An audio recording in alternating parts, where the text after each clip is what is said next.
Remember the last time that you were asked to play on purpose? Think about that. Not going to a playground or going to do something because your kids were doing it or because friends were doing it, but you actually planned it. You actually planned to play on purpose. That's what we're going to do these next few weeks. We're going to play on purpose. We're going to talk about what playing on purpose does for our minds, does for our hands, does for our hearts, and does for our souls. And through that play and through the play-like environments that we've set up in this amazing virtual experience, we are going to do world-changing things together. I have two goals for today's talk: to help us understand that play isn't simply something we do as an extra part of our life. Play is life. It's through play that we find ourselves. Do you remember all the things that we discovered about ourselves on the playground? Take a few minutes and think about this space, the time that you spent out here, the friends that you made, and most important, how you felt when someone said, "It's time to come in. Playtime's over." Playtime is not over for us. Playtime is just beginning, and we have much to do. Play is also a place where change happens. In play, we create, we imagine, we dream, we dig, we tinker, we discover, and amazing things come about from those experiences. I have no idea where our play will take us. That's the beauty of play. It's messy, and it's beautiful, and it's extraordinary. Where our conversations will go, the outcome that they will be, I don't know. But I know the effort we put into playing well, playing nice, and playing hard will pay off in immeasurable ways. The Sandbox is a place where anything can happen, and we are so privileged to have this opportunity to be in the global Sandbox together. It was 3 years ago when I was first invited to this thing called the K-12 Online Conference. I had just started blogging. Twitter wasn't even invented yet. Can you imagine life without Twitter? Twitter wasn't even invented yet. PLN was something I thought was someone who worked at a hospital. I had no idea when I entered and I stepped in this space that the individuals that I met there would not only change my learning, they've changed my life. The individuals that will be guiding you in your play this week are now my friends and my colleagues, and I'm so honored to have worked with them. You are surrounded and in the presence of the most passionate, the most thoughtful, envelope-pushing sandboxers on this planet Earth. We welcome you, we honor you. Take off your shoes, even if they're cute ones, and let's get this thing started. This manifesto is about the end of learning as serious work. It's about the end of learning as covering content. It's about the end of learning as something boring and standard. The defining idea for this conference and for the 21st century is that play is the work. Play gives us the energy, the efficiency, the passion, the productivity, and power to do impossible things, to transform learning, and to transform our lives. This manifesto and this talk today is a declaration and a celebration of play.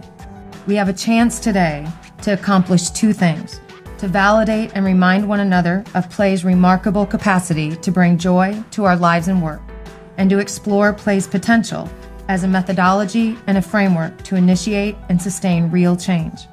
We've been given the most honorable charge and challenge to prepare the next generation of learners and leaders. Play is not only going to make their future more joyous and fulfilling, it will be the defining factor to their success.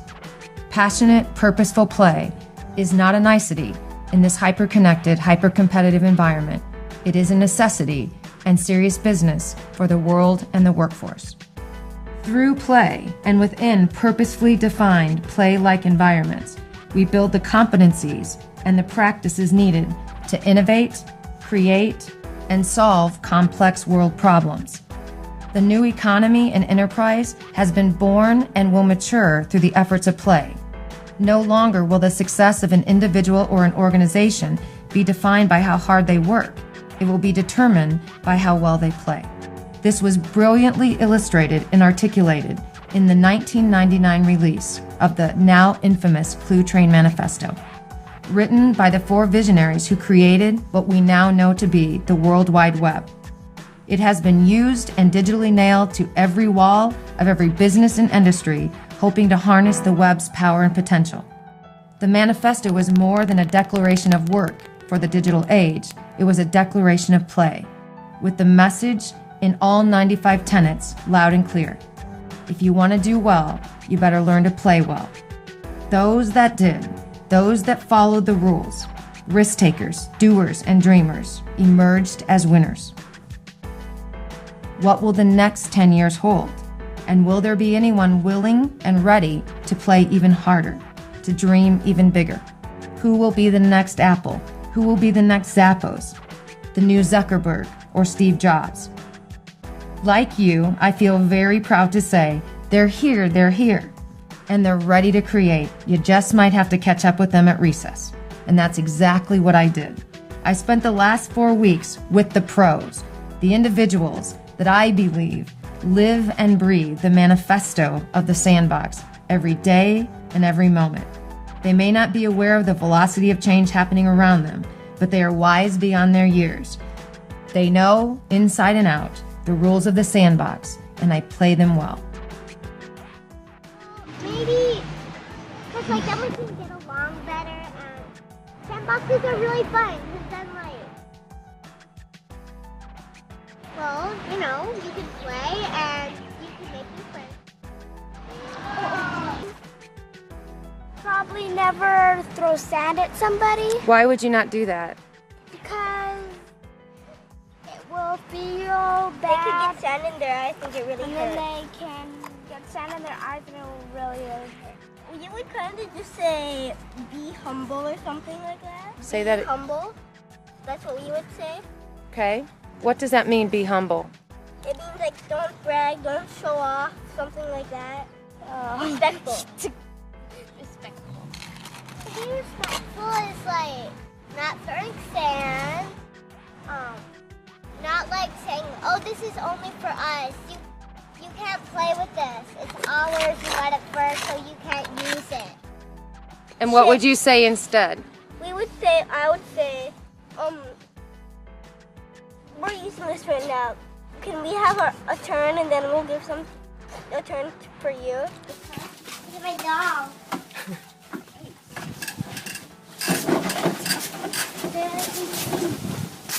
There's where the tower thingy went.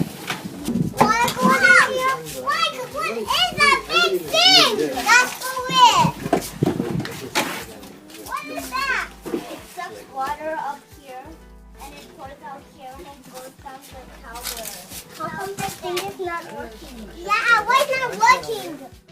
Maybe the battery's dead. Yeah. Noah. How do you spill water in there? Yeah, then it'll just go down. Actually, it's cooler when it gets sucked up the tube. Maybe it works to make water in. I know what's the problem! What? Did water go in the engine? No! The sand! Oh. Ew. Oh. So that was the problem with it! Oh my gosh, I love how you're helping each other. What can we do to help? What can we do to help? I think there's another. Oh my gosh, we're working like a team. Look at us. This is how it's done. Look at us working so hard together. That is so smart. I got a good rule. You got a good rule? What? We need to pick some sand so we can make our tower. Okay. We're going to sit All right. in the sand. Oh, I know. What? You cannot walk the way. I can't what? You can't walk the way. Oh, I can't block other people's way. I can walk my way. That is a really... Micah, you're in her way, so we got to get out of each other's way. That's a really... It is my time with them, and with their permission, I share with you their declaration of life and work in their world. In the Sandbox, I learned that sharing is caring. Those who share more, care more, and give with their full heart find success. Messy is good. Befriend messy. Embrace the opportunity to get dirty, to lose yourself. There is freedom and beauty in messy. In the Sandbox, imagination is your biggest asset. Dream big and dream bold. Anything is possible. You have to be brave enough to believe this to be true. Tenet 4 of the manifesto is sand is for filling buckets and never for throwing. One sandboxer explained to me, you never ever ever want to throw sand at someone. It not only hurts them, it wastes all your playtime. Tenet 5, hugs help and smiles always matter. Never underestimate the power of these simple acts of human kindness. They define you. In the sandbox, love is your killer app. Tenet 6, take it to the community. Even during fun, one must always prepare for problems to arise, and when they do, turn to your community.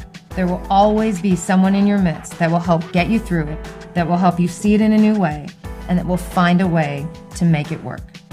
I know this to be true. The community means friends and strangers. Strangers are friends you have not yet had enough time to play with.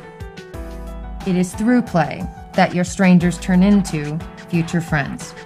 Remember what Aristotle said, 1 hour of play tells you more about an individual than 100 hours of intellectual conversations. Find a stranger, play with them, and see a new friend emerge. In the sandbox, you have one job. Be remarkable, nothing less. Do what you love, do it well, do it in a way no one else can or has the courage to do. Know that the world and the sandbox need your contribution. You are your own genius. Or in the words of Mashable, the future, in and out of the sandbox, belongs to the most awesome. Tenet 9. In the sandbox, you are the master of your fate and the keeper of your soul. Whether you're a first-time sandboxer or a seasoned professional, the chance of success is equal. Your habits and your character matter, and the moment you step in, the only limitations are the ones you set for yourself. To win, you need only to defeat your doubt. Our final tenet, play is the work. If we honor the tools and we honor the rules, and most importantly, honor one another, there's nothing that we can't accomplish.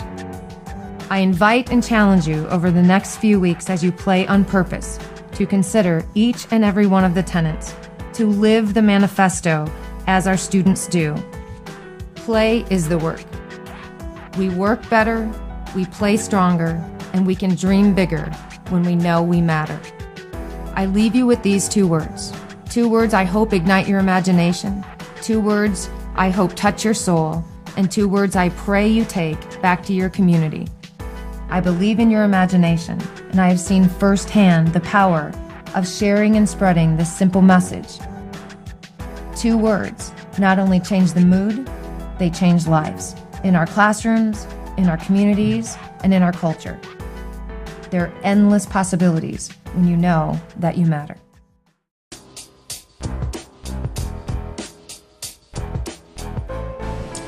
Dear world, I want you to know I matter. You can expect great things from me. I am on a mission. I wonder. I dream. I create. I am smart. I am kind. I am special. I am important. I am somebody. I am loved. I am cared for. I am ready for tomorrow. I am creating the future. I am the future. You matter to my mission. Are you ready to help me change the world? Tomorrow starts today. Expect great things. You matter to me.